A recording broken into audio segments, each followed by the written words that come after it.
रात के 2 बज रहे थे और विराट मेघालय और असम बॉर्डर के बीच पड़ने वाली किश्नोई नदी को पार कर रहा था। दूर दूर तक अंधेरा छाया हुआ था। एक गहरे सन्नाटे ने किश्नोई नदी को घेर कर रखा हुआ था और उसी नदी के ऊपर काले बादल मंडरा रहे थे, जिन्हें देखकर ऐसा लग रहा था कि किसी भी पल वो बरसने वाले हैं। नदी में घुटनों तक पानी था जो धीमी रफ्तार के साथ बहे जा रहा था।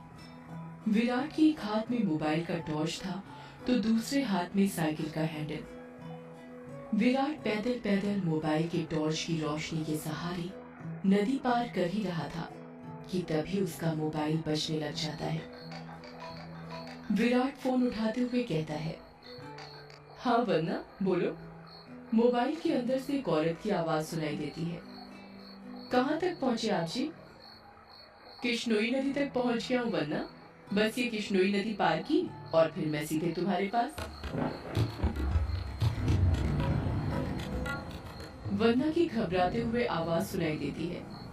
क्या क्या कहा? किश्नोई नदी पार कर रहे हो आप? और नहीं तो क्या, अब तुम्हें तो पता ही है कि बंगला मुंडा गांव से रोगंगा मुचा गांव जाने का एकमात्र यही रास्ता है और वो भी नदी पार करके जाना पड़ता है। आपको इतनी रात में वापस नहीं आना चाहिए था। ग्रेवयार्ड कोठी में ही रुक जाना चाहिए था। आपको पता है ना नदी के पास वो घूमती है। विराट हैरानी के साथ पूछता है, वो घूमती है मतलब? आपको सब पता है पर फिर भी आप जानबूझकर ऐसा बोल रहे हैं ना? माँ जी ने बताया था ना कि नदी पार करते वक्त उसका नाम नहीं लेना चाहिए वरना वो सच में आ जाती है। वंदना, तुम भी ना कहाँ माँ की बातों में आ गई। लगता है माँ ने तुम्हें भी यक्षिणी की कहानी। विराट अपनी बात पूरी करता उससे पहले ही वंदना घबराते हुए कहती है, चुप हो जाओ जी। हे काली माँ, मेरे पति की रक्षा करना और अनजाने में इनसे जो अनर्थ हुआ है उसके लिए माफ कर देना। अभी कभी उसका नाम नहीं लेंगे। विराट हंसते हुए कहता है, क्या वंदना, तुम भी ना। ये यक्षिणी वक्षिणी कुछ नहीं होती, समझी तुम? ये सब बस मनगढ़ंत बातें हैं जो गांव वालों ने बनाई है और कुछ नहीं। आप नहीं मानते तो मत मानिए, पर मैं तो मानती हूँ। आप ना जल्दी से आ जाइए बस। हाँ वरना आ रहा हूँ, बस ये नदी तो पार कर लूँ पहले। अच्छा मैं रखती हूँ। अरे ऐसे कैसे? तुम्हें नहीं लगता तुम कुछ भूल रही हो? मैं भूल रही हूँ? क्या भूल रही हूँ? यक्षिणी के बारे में याद रख सकती हो, लेकिन ये याद नहीं रख सकती कि आज हमारी शादी की सालगिरह है। गलती हो गई जी, माफ कीजिएगा। आपकी फिक्र में तो मैं भूल ही गई थी। विराट मुंह बनाते हुए कहता है, अब भूल गई थी तो उसकी सजा तो मिलेगी तुम्हें। सजा के लिए तैयार रहना। वरना प्यार से पूछती है, अच्छा तो क्या सजा देंगे आप? तुम्हारी सजा ये है कि तुम्हें तुम्हें आज रात भर जागना पड़ेगा। वरना शर्मा जाती है और शर्माते हुए कहती है, आप भी ना कैसी कैसी बातें करते हैं आप। अरे अपनी पत्नी से ऐसी बातें नहीं करूंगा तो किससे करूंगा? ठीक है, आ जाइए, मैं इंतजार कर रही हूँ आपका। जल्दी आना। वरना फोन कट कर देती है और विराट वापस से नदी पार करने लग जाता है।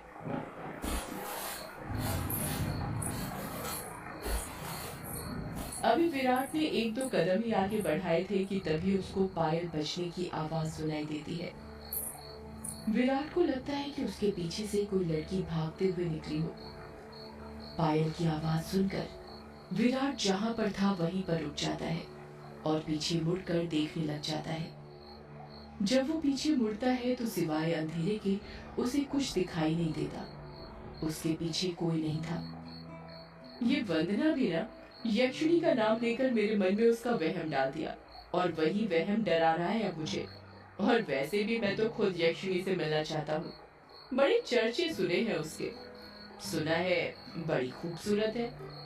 इतना कहकर विराट वापस से आगे बढ़ने लग जाता है।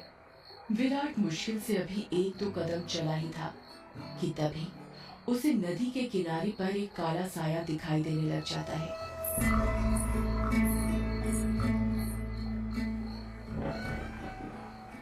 उस काले साई को देखकर विराट के कदम अपने आप थम जाते हैं। साई को देखकर ऐसा लग रहा था कि जैसे वो विराट का ही इंतजार कर रहा था। काले साई के पास से पायल के बजने की आवाज और चमेली के फूल की खुशबू आ रही थी। विराट के हाथ पैर कपकपाने लग गए थे। विराट डरते हुए कहता है, कहीं कहीं वंदना की बात सच तो नहीं थी? ये यक्षिणी तो नहीं? विराट उस साई को देखकर इतना डर गया था कि उसका पूरा चेहरा पसीने से लथपथ हो गया था। विराट के हाथ पैर ठंडे पड़ गए थे। उसका दिल जोरों से धड़कने लग गया था। उसकी समझ में नहीं आ रहा था कि वो क्या करे। विराट डरते हुए कहता है, कौन है? कौन है वहां पर? कोई जवाब नहीं आता है। सन्नाटा अभी भी छाया हुआ था। विराट अपने मोबाइल का टॉर्च उस काले साई पर मारने लग जाता है। जब उस टॉर्च की रोशनी उस काले साई पर पड़ती है तो विराट देखता है कि वो साया किसी और का नहीं बल्कि एक लड़की का था। नदी के किनारे पर एक बहुत ही खूबसूरत लड़की खड़ी थी जिसकी उम्र करीब 24 साल और लंबाई 5 फीट 2 इंच थी। उसकी लंबी सी गर्दन, गुलाबी से होंठ, बाल खुले हुए जो उसकी कमर तक आते थे, उसका गोरा बदन और उसी गोरे बदन पर उसने काली साड़ी पहन रखी थी। वो लड़की किसी अप्सरा से कम नहीं लग रही थी। वो इतनी खूबसूरत थी कि कोई भी मर्द उसका रूप देखकर अपनी हदों को भूलकर उसकी बाहों में मदहोश होना चाहे। वो लड़की अपने हाथ से विराट को इशारा करते हुए अपने पास बुलाती है। उस लड़की को देखकर विराट भूल गया था कि यक्षिणी जैसी कोई चीज भी होती है। विराट अपनी साइकिल को वहीं पर छोड़ देता है और जल्दी जल्दी उस लड़की के पास जाने लग जाता है, जैसे उसके बदन में कोई आग लग गई हो। विराट उस लड़की के पास जाकर उससे धीरे से पूछता है, कौन हो तुम और यहाँ पर क्या कर रही हो? क्या नाम है तुम्हारा? लड़की अपने चेहरे पर मुस्कान लाते हुए कहती है, नाम में क्या रखा है? जो रखा है काम में रखा है।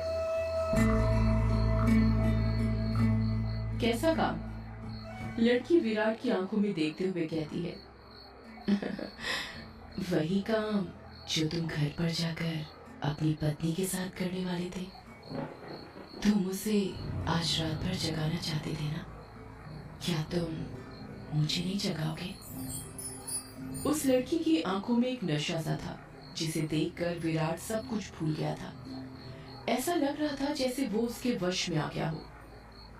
विराट भी उस लड़की की आंखों में देखते हुए कहता है, हाँ क्यों नहीं, मैं तुम्हें आज रात क्या कल परसों नरसों हमेशा जगा कर रखूंगा। कभी नहीं सोने दूंगा तुम्हें। इतना कहते ही विराट उस लड़की को अपने सीने से सटा लेता है और अगले ही पल दोनों नदी की रेत पर निर्वस्त्र पड़े हुए थे। दोनों के जिस्मों की गर्मी से रेत उनके शरीर पर चिपक गई थी। उस लड़की के बदन में से चमेली के फूलों की खुशबू आ रही थी। लड़की नीचे थी और विराट उसके ऊपर। विराट के माथे की पसीने की बूंद ये साफ जाहिर कर रही थी कि वो थक चुका था और उसके बदन की सारी ताकत खत्म होने वाली थी। पर उस लड़की का चेहरा देखकर ऐसा लग रहा था जैसे अभी कुछ हुआ ही नहीं था। उसके अंदर की प्यास अभी नहीं बुझी थी। विराट अपने चरमोत्कर्ष अवस्था में पहुंचने वाला था और कुछ ही पलों में वो उस लड़की के बदन पर ध्वस्त होने वाला था। तभी उसकी नजर उस लड़की के वक्ष पर पड़ती है और वो देखता है कि उस लड़की के वक्ष पर धीरे धीरे झुर्रियां आने लगी थी।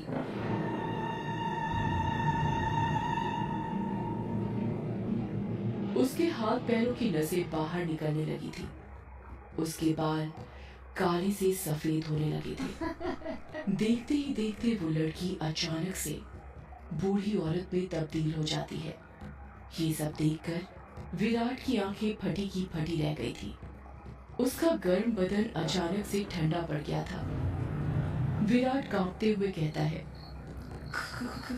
कौन हो तुम? वो लड़की धीरे से कहती है, मैं यक्षिणी, तेरी मौत। ये सुनकर विराट के रोंगटे खड़े हो जाते हैं और वो झट से उससे दूर हटने लगता है। पर उसी वक्त यक्षिणी उसे अपने दोनों हाथों से पकड़ लेती है और कहती है, अभी कहाँ जा रहे हो प्रियतम? मेरी प्यास अभी बुझी नहीं है। तुम तो मुझे कल, परसों, नरसों हमेशा तक जगाना चाहते थे ना? क्या हुआ, थक गए या डर गए मेरा असली रूप देखकर? विराट उसका खौफनाक चेहरा देखकर इतना डर गया था कि कुछ नहीं बोल पा रहा था। उसको यक्षिणी की आंखों में खुद की मौत नजर आ रही थी। यक्षिणी गुस्से में कहती है, वासना की प्यास में तू ये भूल गया कमीने कि तेरी पत्नी वंदना तेरा घर पर इंतजार कर रही है और तू यहाँ पर मेरे साथ। तुम मर्द कभी एक स्त्री से प्यार कर ही नहीं सकते। तुम्हारी हवस कभी खत्म नहीं होने वाली। इतना कहकर यक्षिणी अपना हाथ विराट के सीने पर रख देती है। यक्षिणी के लंबे लंबे काले नाखून थे जो चाकू की तरह पैरे थे। विराट डरते हुए कहता है, नहीं नहीं, ऐसा मत करो। जाने दो मुझे।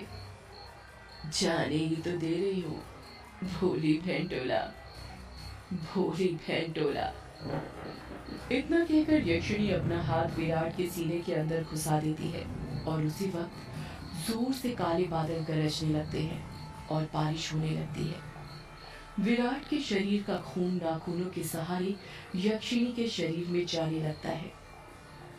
जैसे जैसे खून यक्षिणी के शरीर के अंदर जा रहा था, वो वापस से जवान होती जा रही थी। यक्षिणी वापस से अपने पुराने रूप में आ गई थी और विराट का शरीर सूखकर सफेद पड़ गया था। उसके अंदर खून की एक बूंद तक नहीं थी, पर उसकी धड़कनें अभी भी चल रही थी। यक्षिणी अपना मुंह विराट के कान के पास ले जाती है और फुसफुसाते हुए कहती है, राम रो न राम रो, राम रो न राम रो। इतना कहकर यक्षिणी अपना खून से सना हाथ विराट के सीने से बाहर निकालने लग जाती है। जैसे ही यक्षिणी अपना हाथ विराट के सीने से बाहर निकालती है, विराट अपना दम तोड़ देता है, क्योंकि यक्षिणी के हाथ में विराट का दिल था जो सिकुड़ चुका था। अगले ही पल यक्षिणी विराट का दिल लेकर गायब हो जाती है, ठीक उस तरह जिस तरह बारिश की बूंदें होती हैं।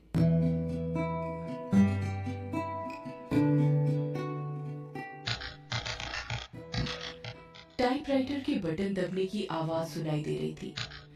एक आदमी जो कि कोट पैंट पहना हुआ था, एक बंद कमरे में सफेद टाइपराइटर के ऊपर कहानी टाइप कर रहा था। उस आदमी ने बड़ा सा गोल चश्मा पहना हुआ था। कमरे के अंदर चारों तरफ बुक सेल्फ रखी हुई थी, जिनमें करीब 1000 से भी ज्यादा किताबें जमी हुई थी। टेबल के ऊपर ही एक ऐश ट्रे थी, जिसमें कुछ आधी जली तो कुछ पूरी जली सिगरेट और ऐश रखी हुई थी। लेखक खुद से कहता है, चलो ये भाग तो पूरा हुआ। अब दूसरे भाग में वंदना अपने पति की मौत का बदला लेगी, साथ में यक्षिणी के अभिशाप का पता लगाएगी और उसे इस अभिशाप से मुक्ति दिलाएगी। रीडर्स को बहुत दुख होगा विराट की मौत से, पर क्या करें, मौतें होंगी तभी तो हॉरर कहानी आगे बढ़ेगी। इतना कहकर लेखक एक सिगरेट जलाता है और उसके कश खींचते हुए अपने मोबाइल से किसी को फोन करने लग जाता है। फोन के अंदर से उबासी लेते हुए आवाज सुनाई देती है, हेलो कौन? हेलो जगदीश, वो मैं बोल रहा था कि कहानी तैयार हो गई है। अच्छा सर, आप हैं? क्या कहा आपने? कहानी तैयार हो गई? ये तो बहुत अच्छी बात है सर, पर बुरा मत मानिएगा सर, ये बात आप मुझे सुबह भी बता सकते थे। इतनी रात में कॉल करने की क्या जरूरत थी?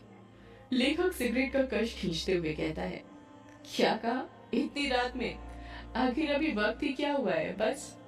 लेखक ने इतना ही कहा था कि तभी उसकी नजर उसके हाथ की पुरानी सी वॉच पर पड़ती है और वो देखता है कि रात के 3:05 हो रहे थे।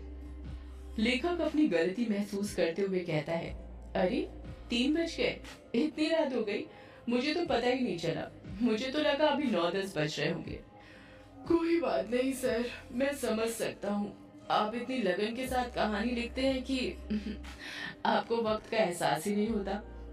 हाँ, ये तो है। देखना, जब ये किताब आएगी तो लोगों के रोंगटे खड़े हो जाएंगे। रात रात भर जाग कर ये कहानी लिखी है मैंने। वो तो होनी ही है सर। आखिर आपकी कहानी में जान होती है, इतनी जान कि सोए हुए मुर्दों को भी जगा दे और उनको भी कहानी सुनने के लिए मजबूर कर दे। वैसे अभी जो कहानी आपने लिखी उसका नाम क्या है? इस कहानी का नाम है यक्षिणी, एक डायन। मोबाइल के अंदर से हैरानी के साथ आवाज सुनाई देती है। क्या कहा सर? यक्षिणी? हाँ, यक्षिणी। क्या हुआ?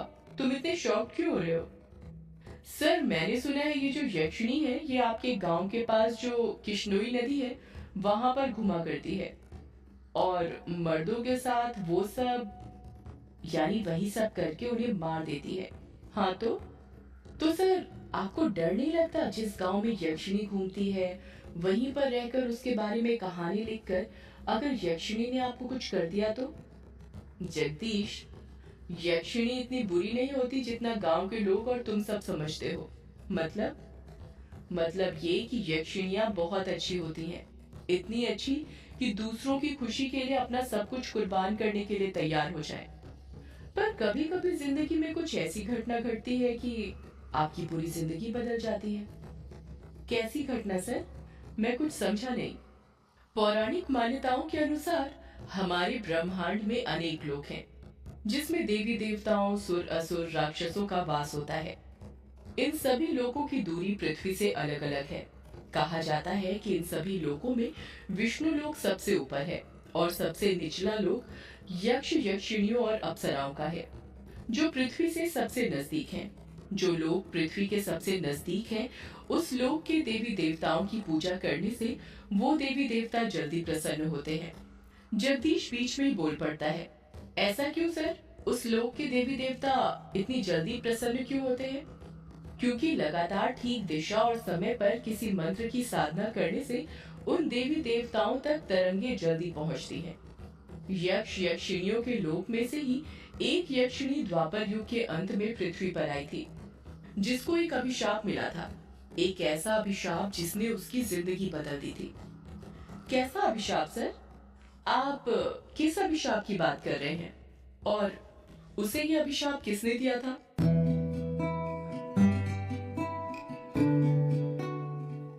एक दूसरे लोक से पृथ्वी पर आई यक्षिणी को एक अभिशाप मिला था। आखिर क्या था वो अभिशाप और किसने दिया था? जानने के लिए सुनिए यक्षिणी एक डायन का अगला एपिसोड।